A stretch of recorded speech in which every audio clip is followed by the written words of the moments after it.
So you know, they fucked up and gave us a Broadway theater.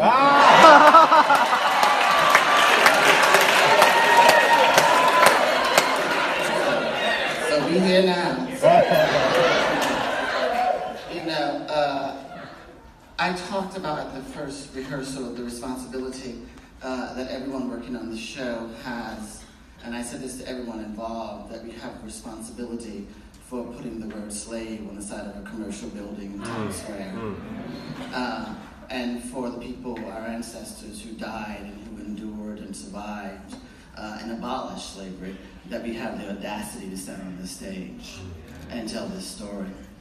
And there's responsibility for the audiences who come to a piece of entertainment with the word slave in it, and that is that it will cost you something. And so if you're here and expecting comfort, you may not have it. I will not give it to you.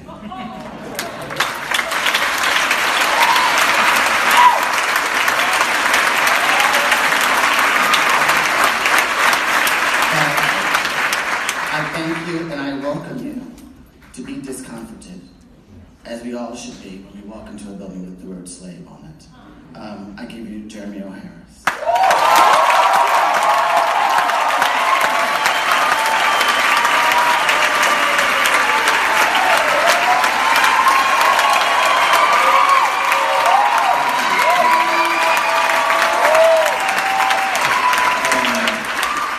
I hate following Robert because he's so amazing. I mean, but I guess I'm doing it like historically anyway, because literally he's one of the reasons I'm standing on this stage right now, so it's really insane to be sharing a stage with him. Like, he literally is a man who wrote plays that were the first plays where I saw myself and saw aesthetics that I aspired to represented on the page.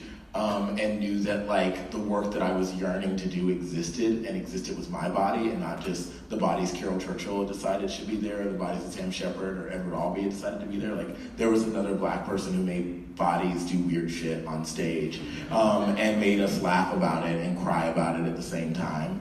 And that's what I aspired to do. And I feel so lucky to have a partner who has as much of a commitment to seeing the theater look like the people that he walks the world with every day.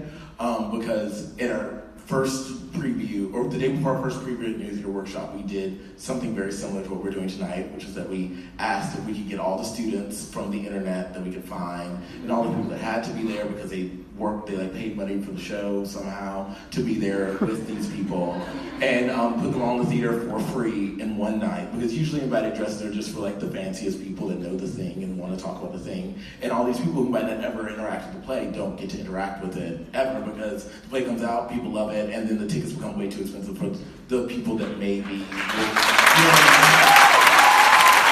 so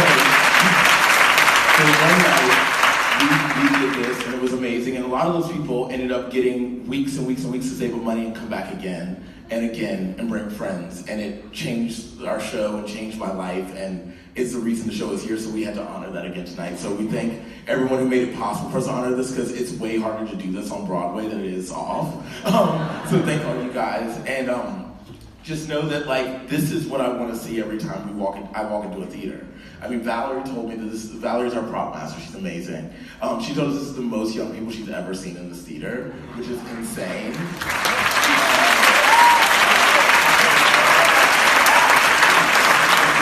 We're doing something that's like slowly dying, that's being like most things in late capitalism, it just keeps getting swallowed up more and more by commerce. And we have a chance to make like active change right now in a lot of ways in this one little microcosm of the macro. So I'm really excited to share the show with you tonight in this microcosm and see what happens, because I don't know and they don't know what this play feels like when 800 people laugh, when 800 people cry, and when 800 people sigh and roll their eyes. So I'm excited to, or walk out, you know. You guys all came for free, so you won't lose anything by leaving. But thank you guys. This has been a really crazy 4 weeks now, and we're literally premiering less than a year after we did it at New Theater Workshop, which is also psychotic. I'm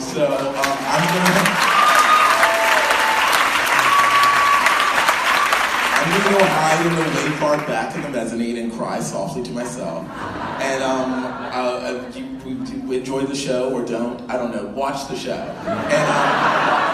And leave the theater and talk about it, because that's why I wrote it. I wrote a play that people could sit with and talk about with for not just the 20 minutes on their walk to the train, but for like the weeks and months and like years after, hopefully. Like, oh, this is one weird little anecdote that I want to tell you guys. Oh shit, no, it'll ruin the play. Anyway, just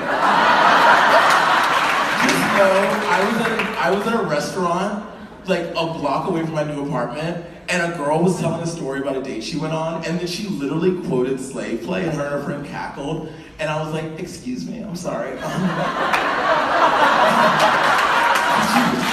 Was that like something that came from your brain, or did she like, no, it's from a play called Slave? Yeah, I wrote it. It's the coolest thing ever. So hopefully, and she had to have seen that, 8 months ago? So hopefully 8 months from now, you will tell a story about some friend, some lover, some crazy person, and quote Slave Play. Because this is what the play is for. It's a play to be quoted for the rest of your life, hopefully.